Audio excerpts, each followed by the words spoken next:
So before we go ahead to the next part of friction, हमने कल जितना भी फ्रिक्शन जो टॉपिक कवर किया फटाफट से एक क्विक रिकैप कर लेंगे just to make a connection between what we learn in the last session और आज जो टॉपिक कवर करने हैं वो। तो फर्स्ट ऑफ ऑल कल मैंने आपको सबसे पहले बेसिक इंट्रोडक्शन दिया था फ्रिक्शन का। Friction is nothing but opposing force. Friction is nothing but, if you remember, it is a contact force. So friction is a force which comes into picture when one body is moving over the other or when one body is trying to move over the surface of other. और friction ये एक opposing force होता है. This is what you should know and this is what you know. फिर हमने कल देखा था types of friction. There are three types of friction: static friction, limiting friction and kinetic friction. तो स्टैटिक फ्रिक्शन का जो मैक्सिमम वैल्यू होता है उसको हम लोग बोलते हैं limiting friction. Static friction is when one body is not yet moving on the surface of another. तो एक बॉडी दूसरे के सरफेस के ऊपर है लेकिन अब तक मोशन स्टार्ट नहीं हुआ, उसको तुम बोलते हो स्टैटिक फ्रिक्शन। तो force of opposition that comes into picture when one body has not yet started its motion over the surface of other is known as this friction static friction. तो हम उस बॉडी के ऊपर external applied force बढ़ाते जाते हैं और एक particular value of external force पे वो बॉडी जस्ट मूव होता है, तो उसको क्या बोलते हो? Limiting friction. Maximum value of static friction is known as limiting friction. Good. और फिर उसके बाद जब बॉडी कंटिन्यूअसली मूव होना स्टार्ट हो जाता है उस केस में जो फ्रिक्शन होता है उसको क्या बोलते हो? Kinetic friction. क्या बोलते हैं उसको? Kinetic friction. बराबर। काइनेटिक फ्रिक्शन के दो टाइप्स थे अगर आपको याद होगा, sliding friction and rolling friction. Sliding friction में जो बॉडी दूसरे बॉडी के ऊपर से मूव हो रहा है उसका एक ही पॉइंट कांटेक्ट में है विद द सरफेस, मतलब पॉइंट ऑफ कांटेक्ट चेंज नहीं होता है, उसको आप बोलते हो sliding friction. But in case of rolling friction the point of contact of one body keeps on changing. इसके बाद अगर आपको याद होगा हमने देखा था, if you remember, angle of friction. तो अगला टॉपिक हमने देखा था एंगल ऑफ फ्रिक्शन। अब एंगल ऑफ फ्रिक्शन में सबसे पहले वी हैव अ सरफेस। इस सरफेस पे हमारे पास एक ऑब्जेक्ट है, एक बॉडी है, तो we have a object here. अब आपको ये पता होना चाहिए ये जो सरफेस है ये इस ऑब्जेक्ट पे दो फोर्सेस लगाता है, एक है नॉर्मल रिएक्शन और एक है फ्रिक्शन। इस ऑब्जेक्ट का जो वेट है वो वर्टिकली डाउनवर्ड्स होगा, दिस इज वेट mg, और ये वेट ऑफ द ऑब्जेक्ट इस सरफेस पे है एक्शन, तो सरफेस उस पर क्या करता है? रिएक्शन। और ये रिएक्शन को नॉर्मल रिएक्शन बोलने का भी एक रीजन है। अगर आप देखोगे तो ये जो रिएक्शन फोर्स है ना ये हमेशा परपेंडिकुलर होता है, किसको? सरफेस इन कांटेक्ट को। जिस सरफेस पे ऑब्जेक्ट रखा है उस सरफेस को ये फोर्स हमेशा क्या होता है? परपेंडिकुलर, मतलब एट 90 डिग्री। एट 90 डिग्री इसको क्या बोलते हो? Normal reaction. क्या बोलते हैं उसको? Normal reaction. नाउ इमेजिन अगर इस ऑब्जेक्ट पे मैं एक फोर्स लगाता हूँ, अप्लाइड फोर्स, राइट, तो अगर फोर्स टू द राइट है तो फ्रिक्शन टू द लेफ्ट होगा, करेक्ट? गुड। तो इस सरफेस ने इस ऑब्जेक्ट पे दो फोर्स लगाए, एक रिएक्शन और एक फ्रिक्शन। इन दोनों का जो रिजल्टेंट वो है ये। इसको मैं एस नाम दे देता हूँ, एस। तो the resultant of forces exerted by the surface on the block, कौन से फोर्सेस थे? रिएक्शन और फ्रिक्शन। इन दोनों का रिजल्टेंट एस। रिजल्टेंट ने जितना एंगल बनाया किसके साथ बनाया? With respect to normal reaction. इसको बोलते हो एंगल ऑफ फ्रिक्शन। क्या बोलते हैं इसको? Angle of friction. क्या बोलते हैं इसको? Angle of friction. Very good. Good. Then you should know, you must know, ये जो फोर्स है एफ, इस एफ फोर्स को अगर मैं यहाँ ड्रॉ कर देता हूँ, if I draw this force F, तो ये राइट एंगल ट्राइंगल बन गया। तो राइट एंगल ट्राइंगल बन गया तो what is tan theta from here? Opposite side. What is opposite side? F upon adjacent side R. तो थीटा क्या आ जाएगा? tan inverse of F by R. ये है एंगल ऑफ फ्रिक्शन। क्या बोलते हैं इसको? Angle of friction. क्या बोलते हैं इसको? Angle of friction. अभी सिर्फ याद रखना tan theta is F by R, where F is friction and R is normal reaction। पक्का पक्का?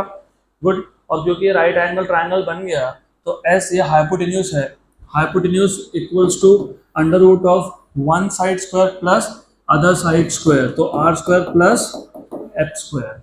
और हमने कल के लेक्चर में देखा था कि जो फ्रिक्शनल फोर्स होता है वो म्यू टाइम्स ऑफ आर होता है। What is mu? Coefficient of friction.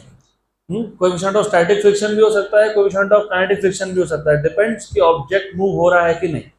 अगर ऑब्जेक्ट मूव नहीं हो रहा है तो ये म्यू कौन है? Coefficient of static friction. अगर ऑब्जेक्ट मूव हो रहा है तो कोएफिशिएंट ऑफ काइनेटिक फ्रिक्शन। तो F equal to mu R यहाँ पे सब्स्टिट्यूट किया था हमने। S equals to under root of R square plus F square, लेकिन एफ क्या है?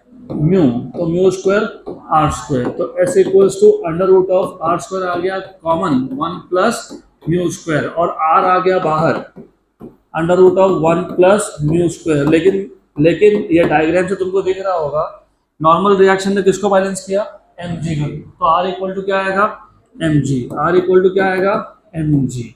तो s equals to mg under root of 1 plus mu square. ये आ गया आपका total force exerted by the surface on the block. फिर कल मैंने आपको बताया था कि ऐसा हो सकता है कि फ्रिक्शन नहीं है, मतलब friction is zero. If friction is absent, मतलब म्यू इज जीरो। अगर म्यू जीरो है तो S इक्वल टू क्या आएगा? mg। तो that is the minimum force exerted by the surface on the block. क्योंकि जब फ्रिक्शन नहीं है तो फिर सरफेस ब्लॉक पे एक ही फोर्स लगा रहा है। कौन सा फोर्स? mg। और अगर फ्रिक्शन भी है साथ में तो mg under root of 1 plus mu square. Good, पक्का। देन हमने देखा था angle of repose.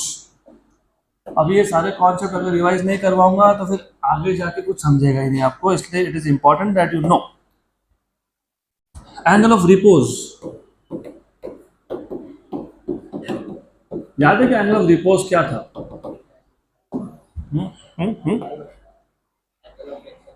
Angle of friction ही होता है। गुड, लेकिन कॉन्सेप्ट ये है कि हमारे पास एक इंक्लाइन प्लेन है, इंक्लाइन प्लेन, राइट। इस इंक्लाइन प्लेन पे एक ऑब्जेक्ट है, तो इस इंक्लाइन प्लेन पे यू हैव एन ऑब्जेक्ट। अब जैसे जैसे मैं एंगल ऑफ इंक्लिनेशन बढ़ाऊंगा, मतलब मैं इंक्लाइन प्लेन को और ऊपर ले जा रहा हूं, तो at for some particular angle of inclination ये जो ब्लॉक रखा है ना, it starts sliding down, it starts sliding down. तो हमारे पास एक इंक्लाइन प्लेन था, there is some angle of inclination for which the block just starts sliding down. क्योंकि एंगल कम रहा तो ब्लॉक नीचे आएगा क्या? नहीं, लेकिन थोड़ा सा एंगल बढ़ाया तो ब्लॉक स्टार्ट्स स्लाइडिंग डाउन। तो जिस पर्टिकुलर एंगल पे ये ब्लॉक नीचे आने लगता है उसको क्या बोलते हो? Angle of repose. और हमने देखा था ये वेट होता है mg which is vertically downwards. फिर मैं यहाँ पे एक लाइन ड्रॉ कर देता हूँ, और ये जो लाइन है, remember this is perpendicular to the surface. ये होता है, अगर ये एंगल लैम्डा है तो ये भी कितना है? लैम्डा है। तो ये हो जाएगा mg cos लैम्डा, और यहाँ पे आ जाएगा mg sin lambda, mg sin lambda. और ये कौन है? Normal reaction. वेरी गुड, पक्का पक्का, गुड। क्योंकि ब्लॉक नीचे की तरफ मूव होने लगेगा तो फ्रिक्शन कहाँ होगा? अपोजिट डायरेक्शन में। तो फ्रिक्शन F इक्वल टू क्या हो गया? mg sin lambda. और नॉर्मल डायरेक्शन ने किसको बैलेंस कर दिया? mg cos lambda. पक्का पक्का, good good, sure sure. Then if I divide these two, तो F by R equal to mg cancel, sin lambda by cos lambda is tan lambda, correct. लेकिन F by R क्या था? tan theta. तो tan theta equal to क्या हो गया? tan lambda. तो theta equal to क्या हो गया? गुड, पक्का। तो angle of repose is nothing but angle of friction, पक्का पक्का। देन इसके बाद हमने स्टार्ट किया था डिफरेंट, याद रखा, calculation for minimum force required in different conditions. भूल गए? कल हम लोगों ने जो लास्ट टॉपिक कवर किया था उसका टॉपिक था, इफ यू रिमेंबर, आपके मॉड्यूल्स में उसका नाम है calculation for necessary force in different conditions. मैं पहले कॉन्सेप्ट समझा देता हूँ, उसके बाद मैं आगे के टॉपिक पे जाता हूँ। अगला टॉपिक है calculations for necessary force under different conditions. So necessary force in different conditions.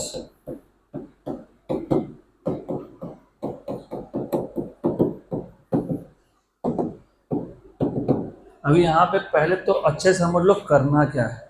हमारे पास एक सरफेस है, उसके ऊपर एक ब्लॉक है, उस ब्लॉक को हमको मूव करना है, मोशन में सेट करना है।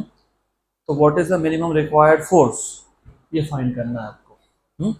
तो ऐसा हो सकता है कि हमारे पास एक सरफेस है, फ्लैट सरफेस, हॉरिजॉन्टल सरफेस, उस पर एक ब्लॉक है, उसको मूव करना है, तो आप बट ऑब्वियस फोर्स लगाएंगे।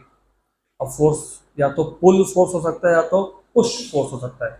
पुल जिसमें तुम खींचते हो, पुश जिसमें तुम धक्का देते हो, राइट, करेक्ट। तो दो तो केसेस यहीं बन गए, और भी केसेस बनेंगे। फॉर एग्जाम्पल, पहले दो केसेस में मैंने आपको बोला कि एक फ्लैट सरफेस है हॉरिजॉन्टल, उसके ऊपर ब्लॉक है। लेकिन ऐसा भी हो सकता है कि इंक्लाइन सरफेस हो, तो इंक्लाइन सरफेस पे भी दो कंडीशन बनेगी, या तो आपको उस ब्लॉक को ऊपर ले जाना है या फिर उसको नीचे ले जाना है। तो ऐसे 5 से 6 केसेस बनेंगे। हम कम से कम 5 केसेस डिस्कस करने वाले हैं, उसमें से एक तो हमने कल ही देख लिया था, case number 1।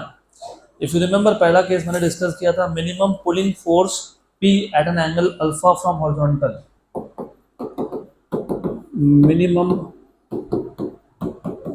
Pulling force P at angle alpha from horizontal। ये केस मैंने कल डिस्कस किया था, लेकिन मैं फिर भी इसको वापस से रिपीट कर रहा हूँ इन डिटेल। तो हमारे पास एक फ्लैट सरफेस है, ऑफ कोर्स ये रफ सरफेस है, क्योंकि फ्रिक्शन की बात हो तो फ्रिक्शन तो होना चाहिए, फ्रिक्शन स्मूथ सरफेस में नहीं होता है, correct, good. Then this is a block जिसका वेट है W, लेटर से, तो weight is W which is vertically downwards, यहाँ पे वेट है W, ये है नॉर्मल रिएक्शन R, गुड। अब हमने इस पे लगा दिया एक पुलिंग फोर्स, पुल खींचने वाला फोर्स P, और ये जो P फोर्स हमने इस पे अप्लाई किया, ये P force with respect to horizontal कितने एंगल पे है, अल्फा, कितने एंगल पे है, अल्फा, गुड। अब ये जो P है, इसके हम लोग करेंगे दो कंपोनेंट्स, एक हो जाएगा यहाँ पे P cos अल्फा, क्योंकि एंगल को लग के एडजेसेंट हमेशा कौन होता है, cos, और एक होगा यहाँ पे P sin अल्फा। ओके, तो ये है R, ये है P cos अल्फा, और ये कौन है, P sin अल्फा। पक्का पक्का। थोड़ा जानबूझ के मैंने स्पीड कम किया, क्योंकि अब इसके आगे जो लेवल बढ़ेगी ना, उसमें तुमको एक कंपोनेंट्स आने चाहिए, नहीं तो फिर इक्वेशन सॉल्व नहीं होंगे। और I will tell you a trick to remember, कुछ भी नहीं करना पड़ेगा, you will automatically remember all the equations. ये P है, ये P cos अल्फा है, ये P sin अल्फा है। तो ऑब्जेक्ट को आगे ले जाने के लिए कौन सा फोर्स रिस्पॉन्सिबल है, P cos अल्फा। तो ऑब्जेक्ट कहाँ जाने लगेगा, टू द राइट, तो फ्रिक्शन कहाँ होगा, to the left. Very good, excellent. तो यहाँ पे आ गया फ्रिक्शन F, करेक्ट। मैंने आपको बताए थे 3 स्टेप्स। स्टेप नंबर 1 याद है, find out F, friction. Step number 2, find out normal reaction R। Step number 3, apply F equal to mu R। तो स्टेप 1, अगर force P cos alpha to the right है, उसको बैलेंस किसने किया, friction ने, तो आपको मिल गया F equal to P cos alpha, step 1। नीचे कौन है, वेट, ऊपर दो फोर्सेस है, तो वेट को इन दोनों ने क्या कर लिया, बैलेंस, तो R plus P sine alpha equal to W, तो R equal to W minus P sine alpha, equation number 2, good. Also as I told you कि फ्रिक्शन में F equal to mu R, ये तो use करना ही पड़ता है, equation number 3। So therefore from 1 to 3, equation number 1 और 2 इसमें सब्स्टिट्यूट कर देंगे, from 1, 2 and 3। F, what is F, P cos alpha equal to mu R, what is R, W minus P sin alpha, good. Also as you remember mu equal to क्या होता है, tan theta. अभी तो देखा था, mu equal to tan theta. Coefficient of friction is equal to tan of angle of friction. Good, तो ये आ गया mu equals to sin theta by cos theta. पक्का पक्का। तो ये हो गया इक्वेशन नंबर 4, ये हो गया equation number 5। So therefore from 4 and 5, therefore from equation number 4 and 5, ये आप यहाँ सब्स्टिट्यूट कर दो। Therefore you have p cos alpha equal to mu, which is sin theta by cos theta, sin theta by cos theta. Okay, good. W minus what, p sin alpha, इसको यहाँ ले आओ। therefore p cos alpha into cos theta equals to sin theta, W minus p sin alpha. So therefore you have p cos alpha cos theta equal to W sin theta minus p sin alpha sin theta, इसको यहाँ ले आओ। तो you have p cos alpha cos theta, p cos alpha cos theta plus p sin alpha sin theta equal to क्या बचा, W sin theta। यहां से क्या कॉमन निकला, p cos alpha cos theta plus sin alpha sin theta equal to क्या हो गया, W sin theta। What is cos A cos B plus sin A sin B? Cos of A minus B। So therefore P equal to W sin theta upon क्या आएगा, cos of alpha minus theta। ये हो गया minimum pulling force का equation. और कल मैंने आपको ये भी बताया था कि cos ये इवन फंक्शन होता है, तो cos अल्फा माइनस थीटा या theta minus alpha does not make any difference, it is the same thing. हमने कल यहाँ तक देखा था। अब हमको इसके आगे जाना है। अभी सिर्फ मैं एक काम करूँगा, ये जो मिनिमम पुलिंग फोर्स है ना, अब इसको पुश फोर्स कर दूंगा, पुश। और ये सब रियल लाइफ ही है। मैं एक एग्जांपल देता हूँ आपको हाउ टू कनेक्ट। अभी आप कम से कम, I don't know about girls, but कम से कम लड़कों का तो क्रिकेट तो बहुत देखते हैं। तो तुमको पता है क्रिकेट पे जो पिच होती है उसको फ्लैट करने के लिए रोलर यूज होता है। अब रोलर दो टाइप से यूज हो सकता है। एक, रोलर का हैंडल तुम आगे पकड़ रहे हो और रोलर पीछे से आ रहा है, that is a pulling force, खींचना। दूसरा एक पुश वाला भी होता है कि तुम उसको धक्का देके जा रहे हो। तो that is exactly what we are talking about. ये एक पुल फोर्स है। अगर मैंने पुल के यहाँ पे पुश लगा दिया तो कितना फोर्स लगेगा, तो मिनिमम पुलिंग फोर्स। नंबर 2, यहाँ पे तुमने minimum push force, pulling force की बात की थी, वहां पे पुश की बात करोगे। तो नंबर 2 जो आपके नोट्स में है वैसा ही सीक्वेंस जाऊंगा मैं। Minimum pushing force P at an angle alpha from horizontal, minimum pushing force P at an angle alpha from horizontal, from horizontal। तो हमारे पास एक सरफेस है, उसके ऊपर ब्लॉक है, block.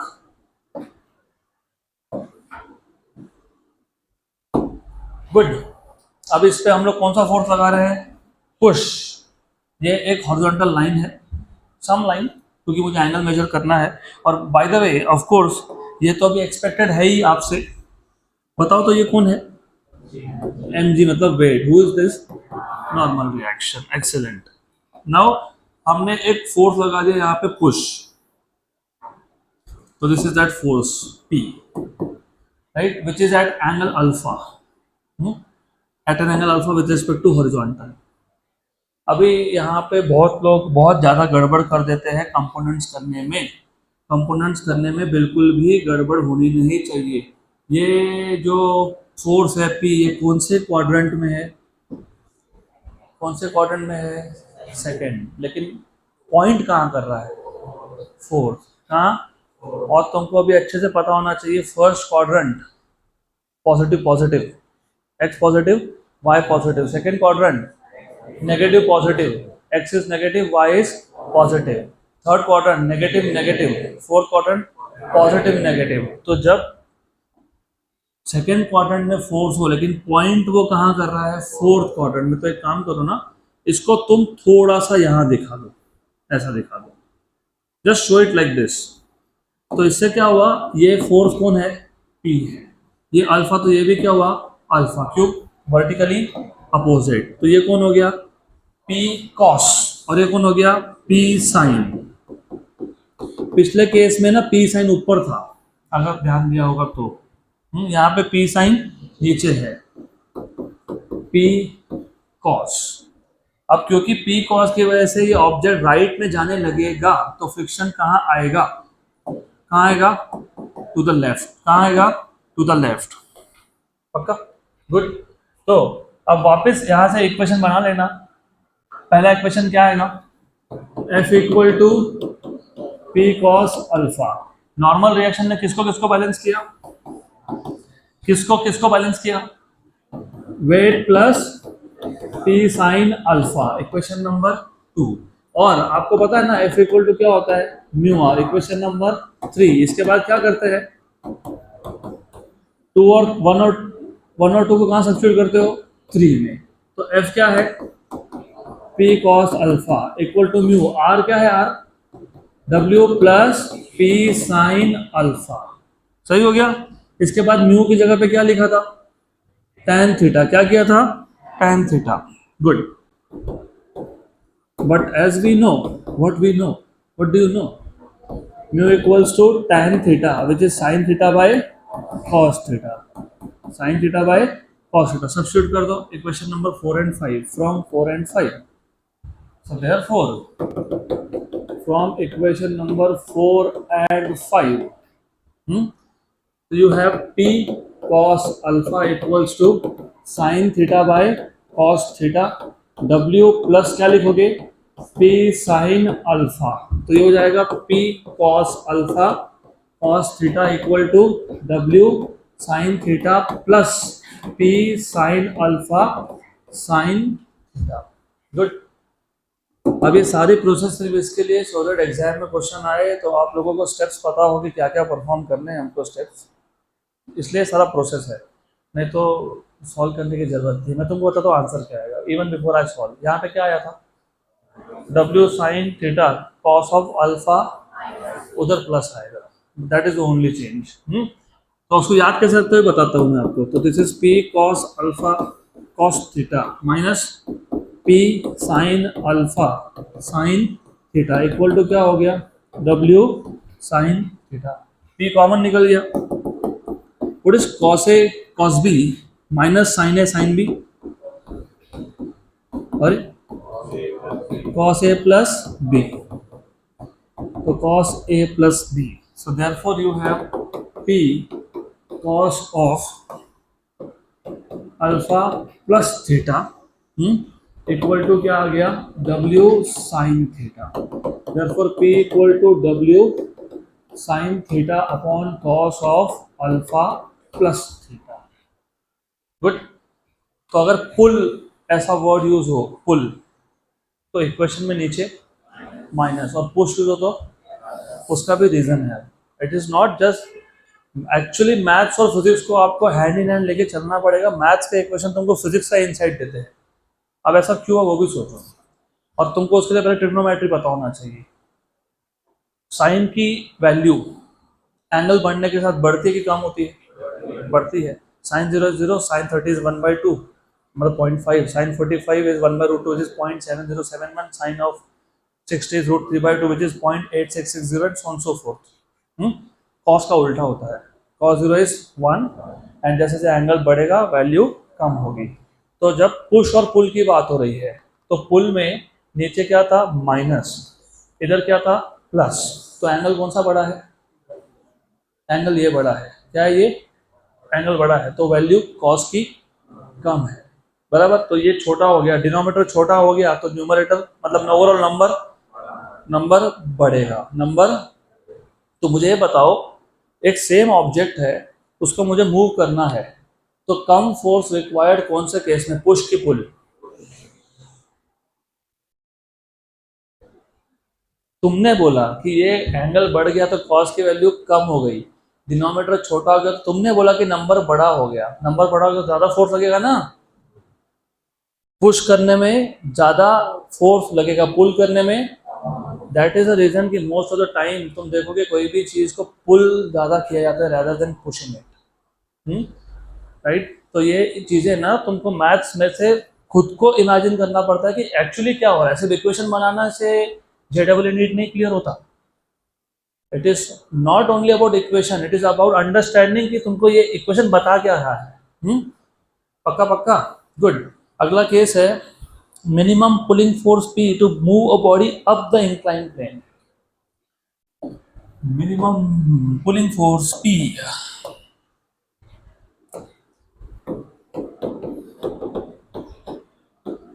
minimum pulling force P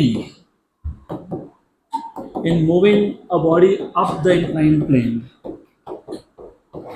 Moving a body up the inclined plane.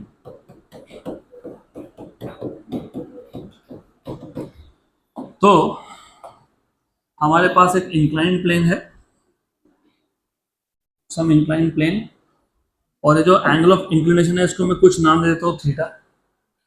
अब ये थीटा एंगल ऑफ फ्रिक्शन के लिए भी यूज नहीं कर रहा हूँ, I am just saying it is some angle theta.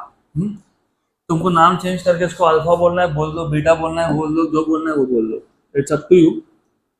तो आई थिंक मॉड्यूल्स है क्या किसी के पास?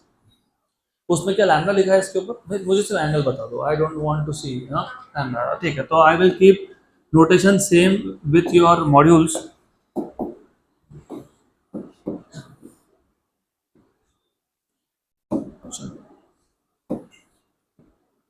गुड। अभी एटलीस्ट मेरा एक्सपेक्टेशन ये है कि तुमको इंक्लाइन प्लेन पे फोर्सेस के, खासकर तो वेट के कंपोनेंट्स पता होने ही चाहिए। ये वेट है W। फिर यहाँ पे एक मैं लाइन ड्रॉ कर देता हूँ, ये लैम्डा है तो ये भी कितना होगा? लैम्डा। तो ये कौन है? W cos lambda, very good. और यहाँ कौन है? W sin लैम्डा, सही है। ये कौन है? ऊपर कौन है? ऊपर नॉर्मल रिएक्शन। यहाँ तक तो तुमको मिनिमम पता होना चाहिए, that is a minimum requirement. अभी तक मैंने कोई फोर्स नहीं लगाया, अब लगाऊंगा। Minimum pulling force P। अभी बहुत बार ये होता है कि अच्छा पुलिंग फोर्स को बोल दिया लेकिन बताया नहीं। पुलिंग फोर्स ऊपर है नीचे है, ऑब्जेक्ट कहाँ ले जाना है? ऊपर। तो फिर पुलिंग फोर्स कहाँ होगा?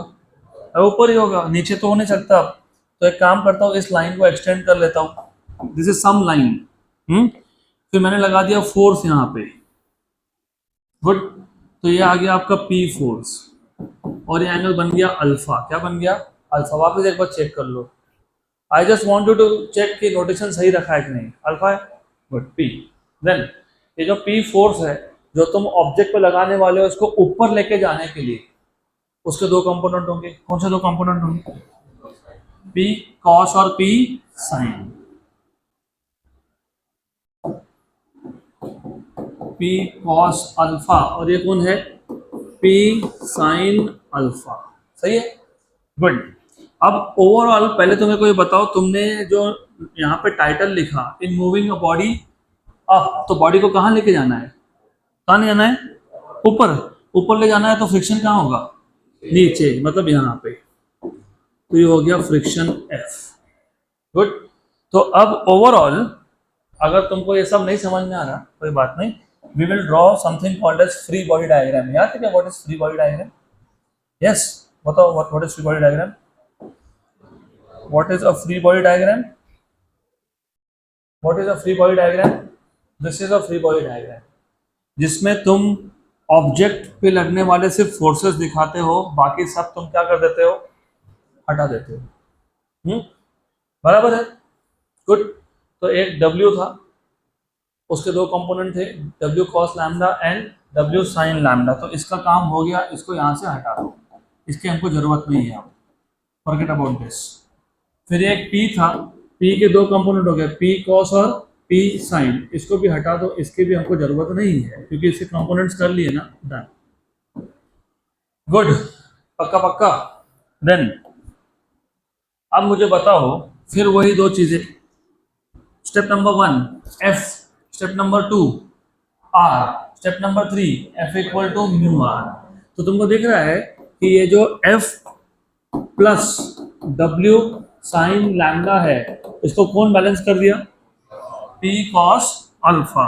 किसने बैलेंस कर दिया? p cos alpha. तो f equal to p cos alpha minus w sine lambda. Equation number 1 बन गया आपका। इक्वेशन नंबर 2, ऊपर दो फोर्सेस है, कौन से दो फोर्सेस है? r plus p sine alpha, इसको किसने बैलेंस कर दिया है? w cos lambda. तो what is r? w cos lambda minus p sine alpha. Equation number 2। Then f equal to mu r, equation number 3, from 1 to 3, from 1, 2 and 3, f, what is f? p cos alpha minus w sin lambda equal to क्या? mu r, what is r? w cos lambda minus p sin alpha। Okay, so p cos alpha minus w sin lambda equal to what is mu? Tan theta मतलब sin theta by cos theta। very good।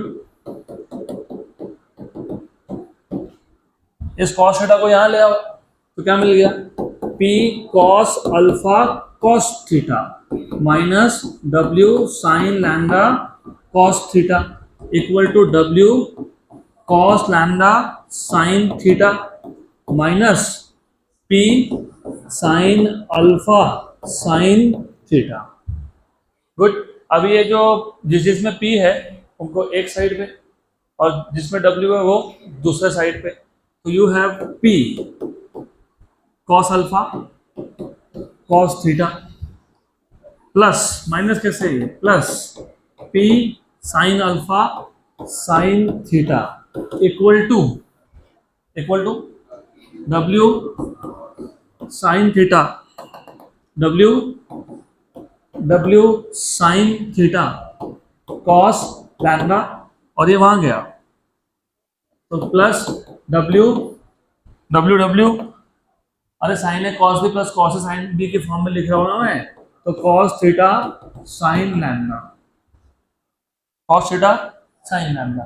वो सिर्फ cos theta को पहले sign को बाद में, क्योंकि मुझे साइन है cos b प्लस cos है साइन b के फॉर्म में लाना है, बस उतना ही, क्या कुछ नहीं है, वही है। It is the same thing, same. देखो cos थीटा था क्या था? साइन लैम्डा था क्या था? माइनस का उधर जाके क्या हो गया? प्लस। तो वही तो लिखा मैंने, सिर्फ मुझे फॉर्मूला में फिट करना है, इसके लिए मैंने टर्म्स को आगे पीछे कर दिया बस। p कॉमन निकला क्या? हाँ, तो cos alpha cos theta plus sine alpha sine theta equal to w sine theta cos lambda plus cos theta sine lambda. What is cos a cos b plus sin a sin b? cos of a minus b। what is sin a cos b plus cos a sin b? sin of a plus b। बराबर है sin a cos b plus cos a sin b sin of a plus b। वैसे कोई फर्क नहीं पड़ता, तुमको lambda plus theta लिखना तो वैसे भी लिख दो, does not make any difference here, plus में तो कोई फर्क नहीं पड़ता। तो what is p? w sin lambda plus theta upon cos of alpha minus theta। पक्का खतरनाक इक्वेशन था ना?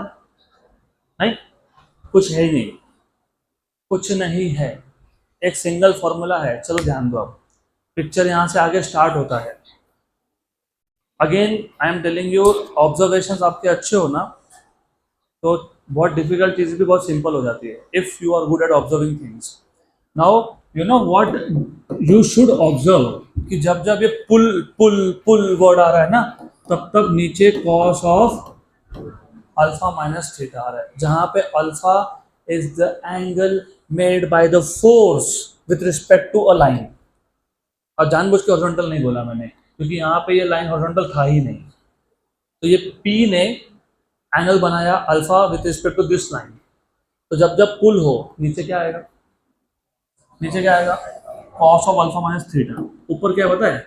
Sign of lambda plus theta. इसकी भी चिंता मत करो। सी, अगर प्लेन इंक्लाइंड होता ही नहीं, इंक्लाइंड होता नहीं, तो ये ऐसा नीचे होता, लैम्डा की वैल्यू क्या आती? 0। तो इक्वेशन में क्या आता? W sine theta. तो तुमने पहले केस में क्या किया था फिर? तो तुम्हारा पहला केस क्या था? वही तो था। मतलब बेसिकली ये स्पेशल केस है। एक्चुअल केस, रियल केस ये है। ये इसमें से तुमको ये ध्यान रखना है कि जब पुल की बात हो तो नीचे cos of alpha minus theta और ऊपर W sine of lambda plus theta. और अगर इंक्लिनेशन है ही नहीं तो लैम्डा की वैल्यू क्या कर दोगे? 0। तो तुम हॉरिजॉन्टल वाले केस पे पहुंच गए ना। इसका मतलब हॉरिजॉन्टल केस की जरूरत ही नहीं थी तुमको। करेक्ट। अब वो नोट्स में अलग अलग केसेस बना के देते हैं, हमको नहीं करना होता। हमको खुद को समझना होता है कि छोटा सा डिफरेंस है, लैम्डा 0 कर दो, पहले केस पे डायरेक्टली पहुंच गए, शॉर्टकट। गुड। अब आता है नेक्स्ट केस पे। Next case is minimum force on body in downward direction to start the motion. minimum force on a body, minimum force on a body to start its motion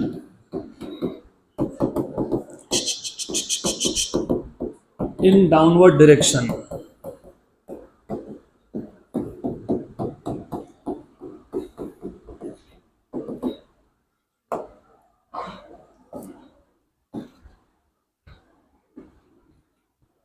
तो ऐसा है कि incline plane है, और ऐसा है कि इंक्लाइन प्लेन पे एक ऑब्जेक्ट है।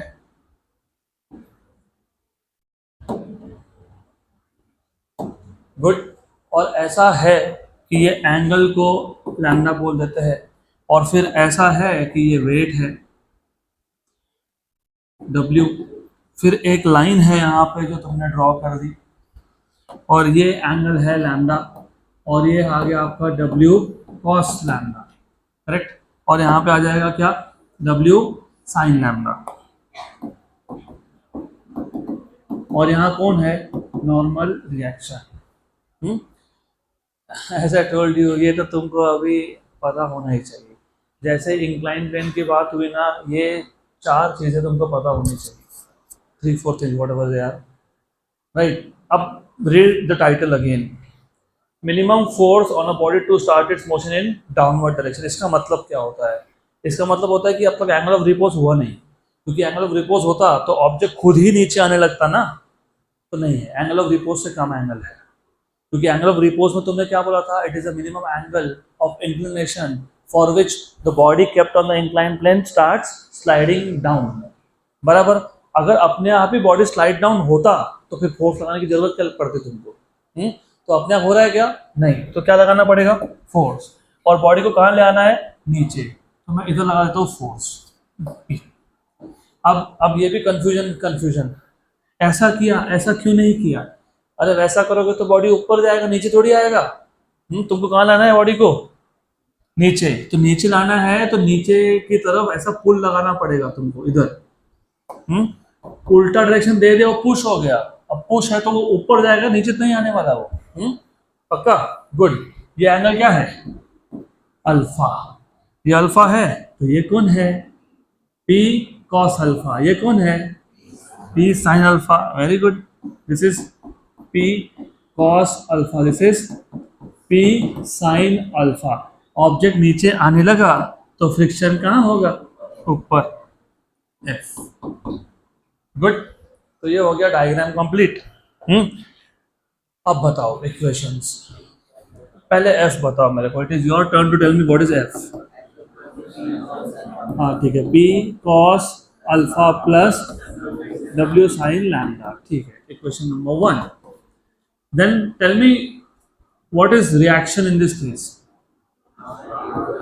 Are plus P sine alpha equal to W cos lambda, तो R equal to W cos lambda minus P sine alpha, equation number 2।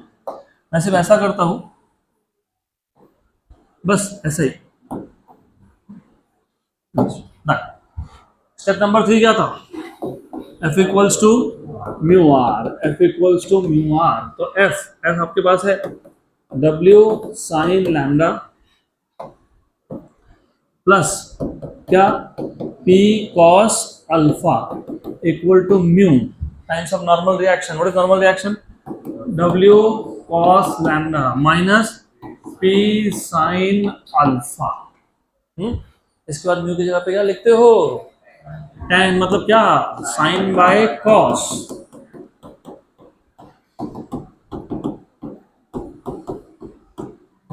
तो W cos lambda minus P sine alpha, फिर इसको यहाँ ले लो। सारे स्टेप्स वही है, सिर्फ लास्ट में समझेगा कि क्या चेंज है इधर। गुड। तो W sine lambda cos theta plus P cos alpha cos theta equal to क्या? W cos lambda sine theta minus P sine alpha sine theta. मैं तुमको ये पूरे के पूरे जितने भी स्टेप्स हो रहे हैं क्वेश्चन सॉल्व करते हुए एक भी करने दूंगा नहीं। I will give you tricks. ये सिर्फ तुमको यूज टू करने के लिए होता है कि भाई डरो मत, क्वेश्चन कितना भी डिफिकल्ट हो आंसर आने वाले हैं। और ये मैथमेटिक्स रिक्वायर्ड है, क्योंकि कभी कभी क्या होता है कि फाइनल इक्वेशन पे क्वेश्चन पूछते ही नहीं, बीच में ही कुछ पूछ लिया, तो बीच के जो स्टेप्स है वो तुमको कम से कम वर्कआउट करते आने चाहिए। अब ऐसा है, फिर वही लॉजिक, पी वाले एक साइड, डब्ल्यू वाले दूसरे साइड, तो इसको इधर लाओ तो क्या आ गया? ये P cos alpha cos theta plus P sine alpha sine theta equal to, ये W वाला वहां जाएगा तो क्या आएगा? W sine theta cos lambda minus W cos theta sine lambda. Good. P बाहर, cos alpha cos theta plus sin alpha sin theta. What is that?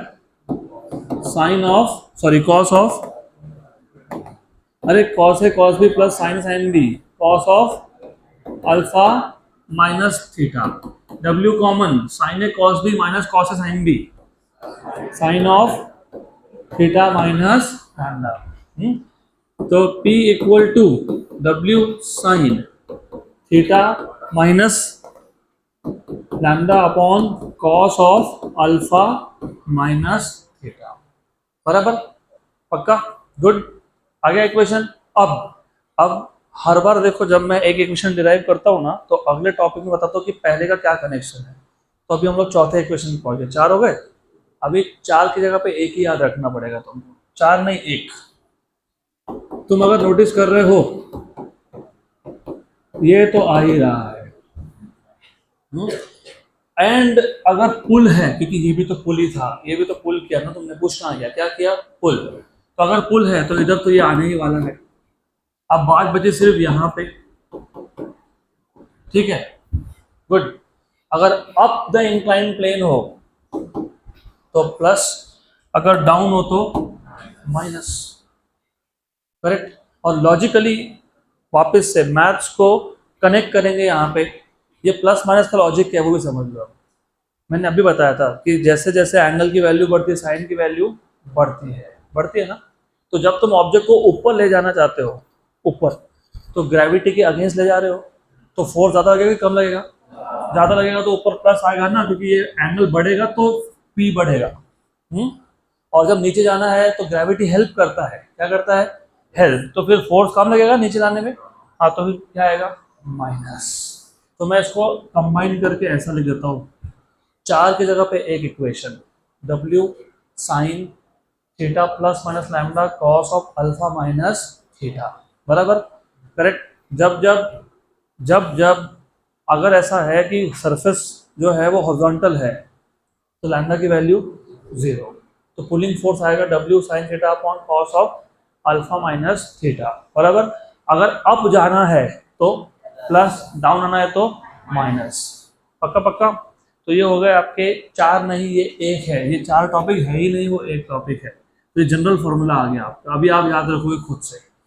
इसके बाद है minimum force to avoid sliding down an incline plane.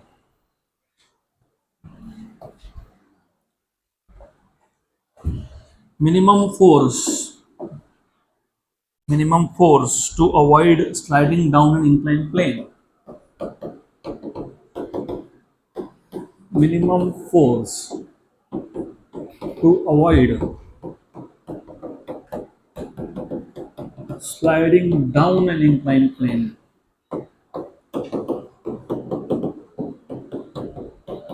अब ये वाला topic और इसके पिछले वाला topic they are closely connected, तो कंफ्यूजन के चांस है।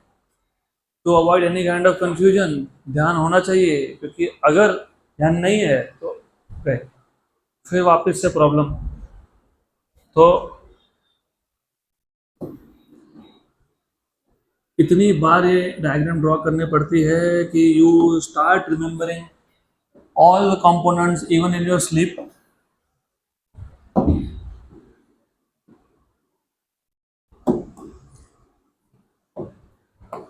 इसको लैम्डा बोल देंगे, ये ऑब्जेक्ट का वेट है W, फिर यहाँ पे एक लाइन ड्रॉ कर दो, ये भी है लैम्डा। तो हु इज दिस, जल्दी बताओ, W cos lambda, who is this? R, normal reaction, and who is this?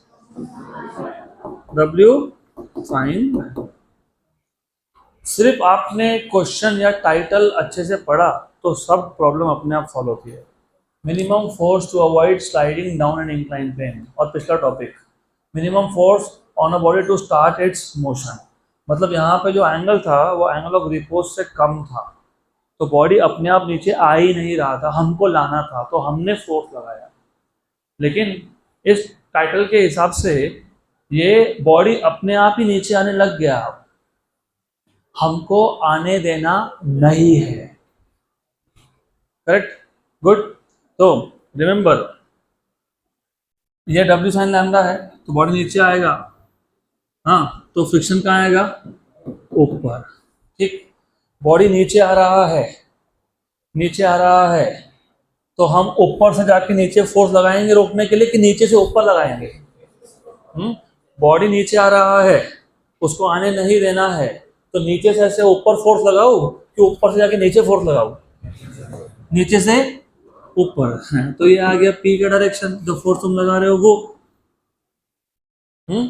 Because you don't want the body to slide down, body को नीचे नहीं आने देना है तो फोर्स ऊपर लगाना पड़ेगा। तो ये P सबसे आखिरी में दिखाना।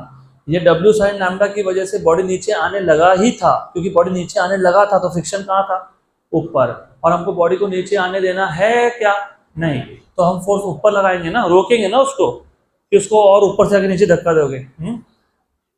गिरते हुए दोस्त को बचाना होता है, मैं तो बोला जा, तो वैसा मत करो, इसको याद रखो।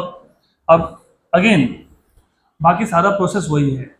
बताओ तो क्या था प्रोसेस, हाँ बताओ क्या था, जल्दी बोलो। F plus P equal to W sine lambda, right. तो F इक्वल टू क्या हो गया, W sine lambda minus P। What about this,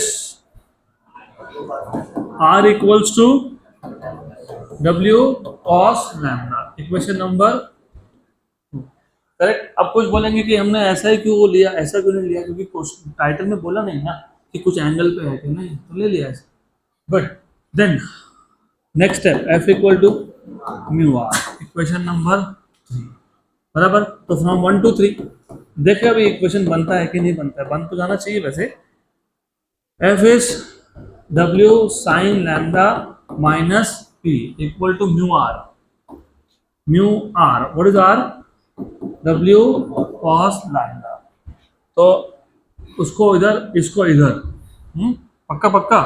तो P equal to, what is P equal to, P क्या आएगा, अरे W sine lambda minus mu W cos lambda. तो P equal to W common निकाल लेते हैं, साइन लैम्डा माइनस माइनस क्या mu, what is mu, sine theta bye cos theta, cos lambda, right. So P equal to W sine lambda cos theta minus cos lambda sine theta upon क्या, cos theta. What is this, sine of A minus B बराबर upon cos theta. ऐसा है क्या, check करो, क्योंकि again depend करता है कि उन्होंने एग्जैक्ट केस क्या लिया है, तो मुझे नहीं पता उन्होंने एग्जैक्ट केस में क्या बोला है। Is that the equation, theta plus alpha, मतलब उन्होंने जो फोर्स है ना, फोर्स P, वो फोर्स ऐसा लिया होगा, फिर इधर लिया होगा, है क्या ऐसा, ठीक है, कोई बात नहीं, छोटा छोटा चेंज होगा, छोटा छोटा चेंज होगा, तो अच्छा है, आपके लिए भी कुछ असाइनमेंट तो बन गया। तो बताओ ये कौन है, हु इज दिस, क्योंकि अगर अल्फा है तो ये कौन है, P cos अल्फा, और ये कौन है फिर, P sin अल्फा, बराबर, गुड, वेरी गुड। देन क्या चेंज होगा बताओ, तुमने जो लिखा था, अरे बताओ ना चेंज क्या होगा, F plus P cos alpha equal to W sin lambda cos alpha, यहाँ पे भी क्या लिखेंगे फिर, cos अल्फा।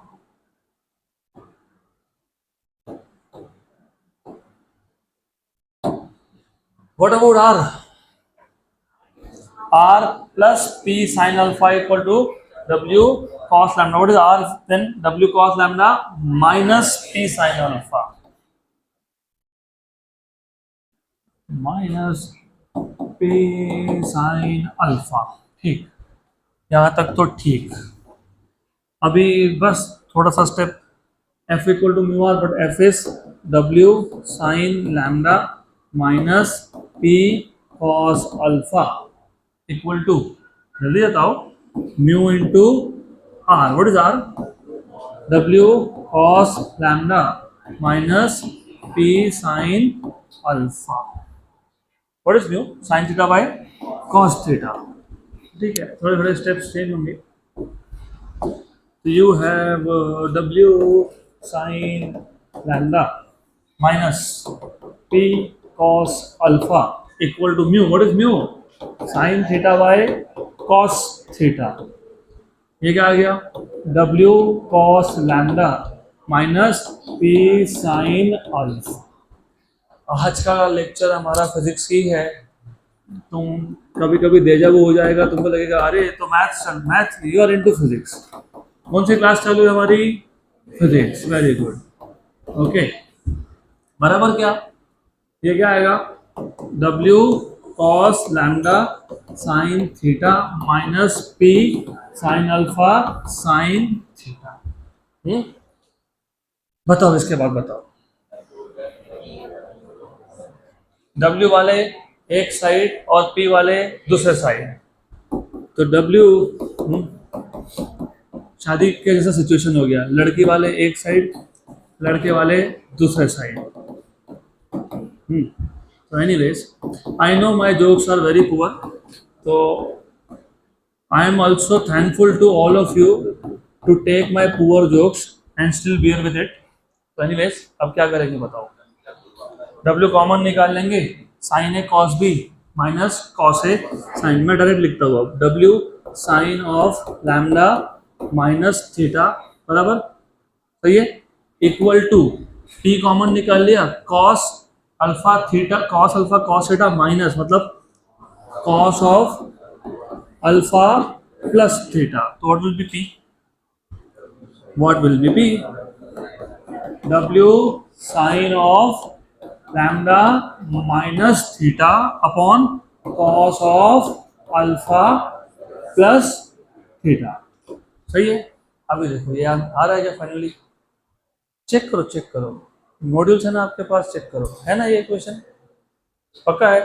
कोई गड़बड़ नहीं? नहीं, गुड। पहले भी नहीं थी, सिर्फ पहले मैंने वो अल्फा की वैल्यू 0 मान ली थी, तो मैंने सीधा ऐसा फोर्स ले लिया, वो भी सही था, ये भी सही है, ये जनरल केस है, ये वो एक स्पेसिफिक केस था।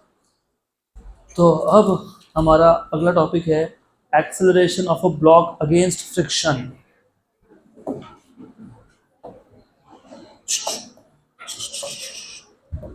नहीं, आज जल्दी नहीं छूटने वाला, हम लोगों को आदत डालनी है अब थोड़ा सा टाइम बढ़ाने की, तो अभी आज नहीं, जल्दी छुट्टी होगी। अगला टॉपिक है acceleration of a block against friction.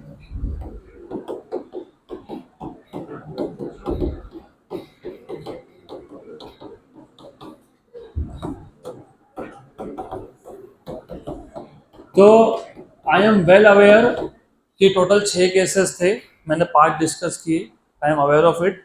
एक केस आपके लिए है दैट तुम भी थोड़ा सा घर पे जाके वर्कआउट करो। उसके बाद मुझे ये भी पता है कि उस टॉपिक के बाद इमीडिएटली ये टॉपिक नहीं आ रहा है, मुझे वो भी पता है। कम से कम नए मॉड्यूल्स में मैंने थोड़ा सा सीक्वेंस चेंज किया है, क्योंकि लेवल बाय लेवल अब जाना है हमको, एकदम से बीच में दूसरा टॉपिक आ जाएगा, तो इसको लिंक रखने के लिए acceleration of a block against friction में हमको पहले देखना है, अभी नाम में ही है acceleration of a block against friction, मतलब तुम्हारे पास एक ब्लॉक है जिस पे तुमने फोर्स लगाया। अब फोर्स लगाया तो 3 केसेस थे, एक था स्टैटिक फ्रिक्शन, एक था स्टैटिक का मैक्सिमम वैल्यू लिमिटिंग, एक था काइनेटिक। स्टैटिक में ऑब्जेक्ट मूव होता ही नहीं है, मतलब उस केस में तो एक्सेलरेशन की वैल्यू 0 ही आने वाली है, राइट। और स्टैटिक का मैक्सिमम वैल्यू लिमिटिंग, उसमें ऑब्जेक्ट जस्ट मूव हुआ, तो उसमें भी एक्सेलरेशन की बात नॉर्मली होती नहीं है। तो एक्सेलरेशन की बात होती कब है? When object moves. तो जब तुम टाइटल पढ़ते हो ना एक्सेलरेशन, ये वर्ड भी सुन लिया तो तुमको पता होना चाहिए कि काइनेटिक फ्रिक्शन की बात हो रही है, क्योंकि ऑब्जेक्ट मूव होगा तो एक्सेलरेशन की बात होगी। What is your acceleration?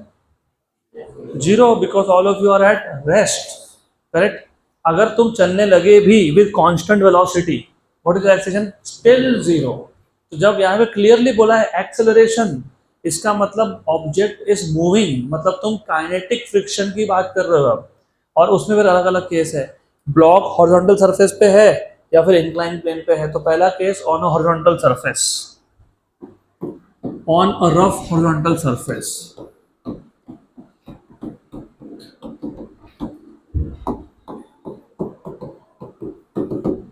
Total 3 case है, उसमें से ये है एक जिसमें हमारे पास एक ब्लॉक है on a rough horizontal surface.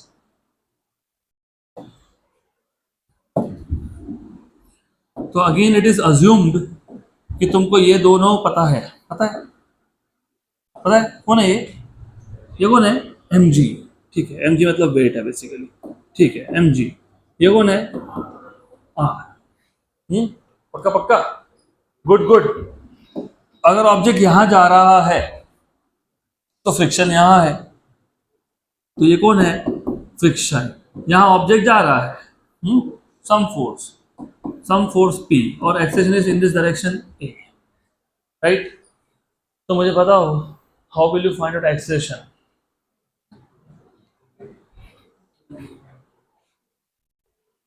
Acceleration कैसे निकालोगे? How do find out A? Net force upon total mass, हाँ वो भी कर सकते हैं, net force upon total mass भी कर सकते हैं। और what is net force here? P minus F. Okay, तो यहाँ पे वैसा जिनको नहीं समझ में आया तो चलो सिंपल भाषा में समझा देता हूँ। फोर्स कहाँ लगा? To the right. फ्रिक्शन कहाँ है? To the left. अगर P और F सेम रहा तो ऑब्जेक्ट मूव होगा क्या? नहीं। तो ज़्यादा कौन होना चाहिए? P। कम कौन होना चाहिए? F। तो नेट फोर्स होगा P माइनस एफ, बराबर। लेकिन फोर्स होता क्या है? Mass into acceleration. तो अगर ऑब्जेक्ट का मास m है तो m into A is P minus F.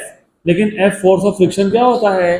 New times of normal reaction. Mu R. पक्का पक्का, good good good good good good. तो M A equal to P minus mu R, but what is are?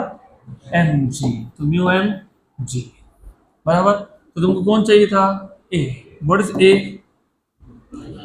P minus mu M G upon M. Right, ऐसा equation नहीं है तुम्हारे book में, नहीं है ना? मुझे पता है नहीं है, तो बताओ फिर क्या गड़बड़ हो गई? What is wrong? A equal to mu G मिलने वाला है तुमको, है क्या A equal to mu G? अरे हॉरिजॉन्टल सरफेस पे A equal to mu G नहीं आएगा, नहीं आएगा, तो क्या आएगा इक्वेशन? क्या इक्वेशन आ रहा है? P minus F by M. कौन सा एफ? फ्रिक्शन, तो फिर वही तो लिखा मैंने इधर, वही तो है ये। इट इज काइनेटिक फ्रिक्शन, तो P minus kinetic friction by M, वही लिखा है, सिर्फ अलग तरीके से लिखा है ये। ए इक्वल टू पी माइनस ये एफ था कि नहीं? हाँ, तो ये एफ ही तो है, तो P minus kinetic friction by M. अभी है क्या? है ना? गुड, तो एक ही बात है, ये और वो इज द सेम थिंग। पक्का पक्का, गुड। तो ये मिल गया acceleration on a horizontal surface. इसके बाद होगा down acceleration of an object down a rough incline plane. Acceleration of an object down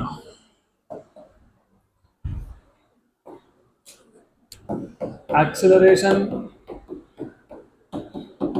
of a body down a rough inclined plane।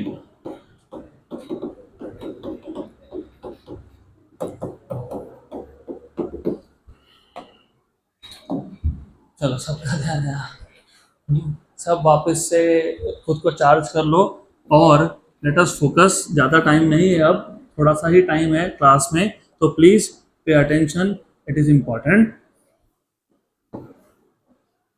इसको कुछ कुछ तो नाम दे देता हूँ, क्या कुछ तो नाम दिया है? अल्फा की थीटा? थीटा, चलो थीटा बोल देते हैं। फिर एक ब्लॉक है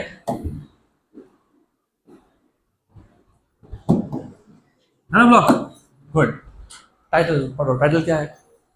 acceleration of a body down a rough incline plane. यहाँ पे कहीं भी बोला क्या कि एक्स्ट्रा कुछ फोर्स लगाया हमने? नहीं।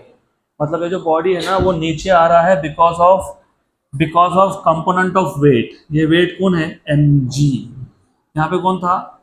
M G cos. ये कौन है? M G sine. ये कौन है? M G. ये कौन है? थीटा। ये कौन है? M G cos. ये कौन है? M G sine. और ये कौन है? बराबर, पक्का पक्का, गुड गुड, श्योर श्योर। ये नीचे आ रहा है, क्योंकि उन्होंने क्वेश्चन में बोला है acceleration of a body down, तो डाउन नीचे आ रहा है, तो फ्रिक्शन कहाँ होगा? ऊपर, तो ये होगा force of kinetic friction, F. पक्का। अब बताओ इक्वेशंस कैसे बनेंगे? नहीं नहीं नहीं नहीं, एफ इक्वल टू बोल के तुमने पूरा गड़बड़ कर दिया। ऑब्जेक्ट कहाँ जा रहा है?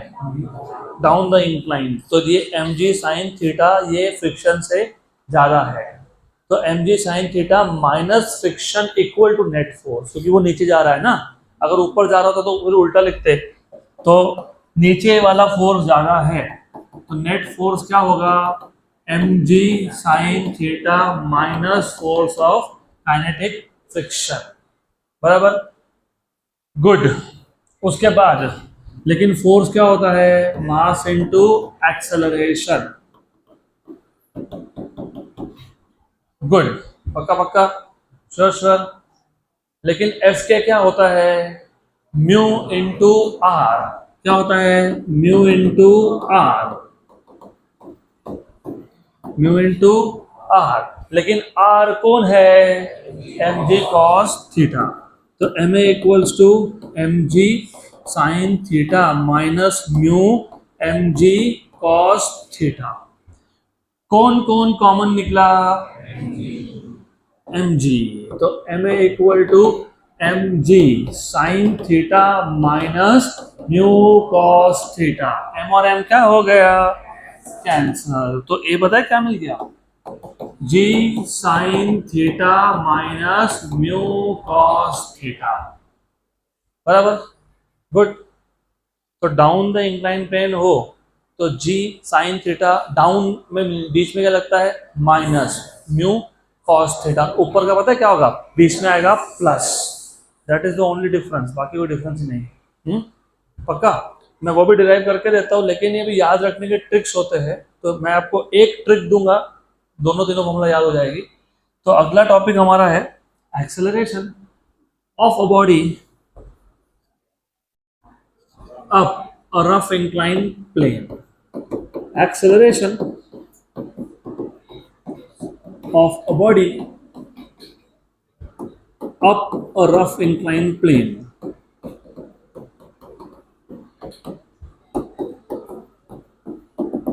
Good.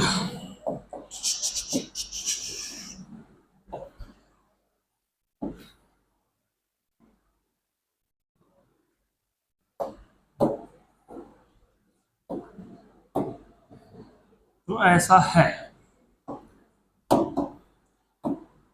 ये ना रिफ्लेक्टिंग सरफेस यहाँ पे दिख रहा है, कौन कौन बातें कर रहा है। तुमसे भी क्वेश्चन पूछूंगा मैं। तो you have to answer now. What is this? Theta. What is this? M G. ये तो पता ही है तुमको, एम जी कॉस और इधर M G sign.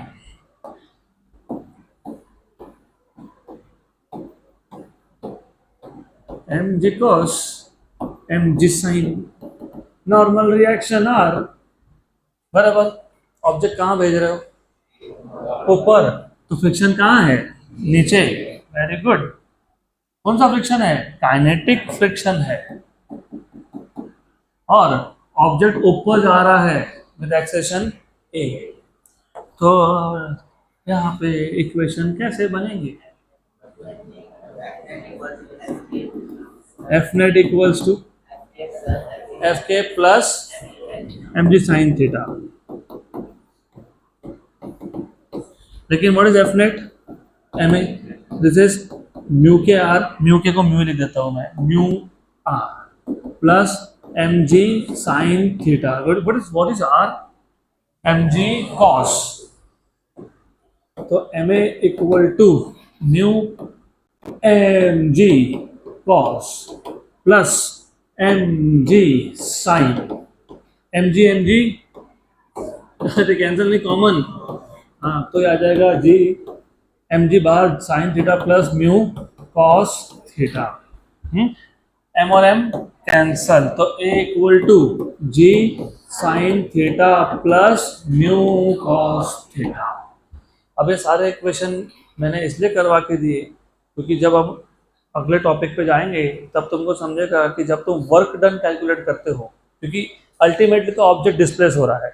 You know, object displace करने में फोर्स लगता है और फोर्स इंटू डिस्प्लेसमेंट क्या होता है? Work done. तो वर्क डन फाइंड करते टाइम अब थोड़ा लॉजिकली सोचो। अगर मेरे को एक ऑब्जेक्ट को अब द इंक्लाइन प्लेन ले जाना है, अब मतलब ग्रेविटी के अगेंस्ट में वर्क हो रहा है और कौन अपोज कर रहा है? फ्रिक्शन। तो वर्क डन में दो कंपोनेंट्स आएंगे, एक होगा वर्क डन अगेंस्ट ग्रेविटी और एक होगा वर्क डन अगेंस्ट फ्रिक्शन। क्योंकि ऊपर जब जा रहा है तो ग्रेविटी भी अपोज कर रहा है और फ्रिक्शन भी, राइट। तो आइडेंटिफाई पता है कैसे करते हैं? इन दोनों टर्म में से एक के साथ म्यू है और दूसरे के साथ म्यू, तो जिसके साथ म्यू है, म्यू कब होता है? फ्रिक्शन। तो that component will always appear in work done against friction, और जिसमें म्यू नहीं है it is work done against gravity. वो तो हम देखेंगे ही, लेकिन अभी पहले ये बता दो what is the acceleration of an object, acceleration of an object down the plane, जल्दी। G sine theta minus mu cos theta up the plane, G sine theta plus mu cos theta. Very good, good, done. तो अगला topic हम लोग कल ही देखते हैं।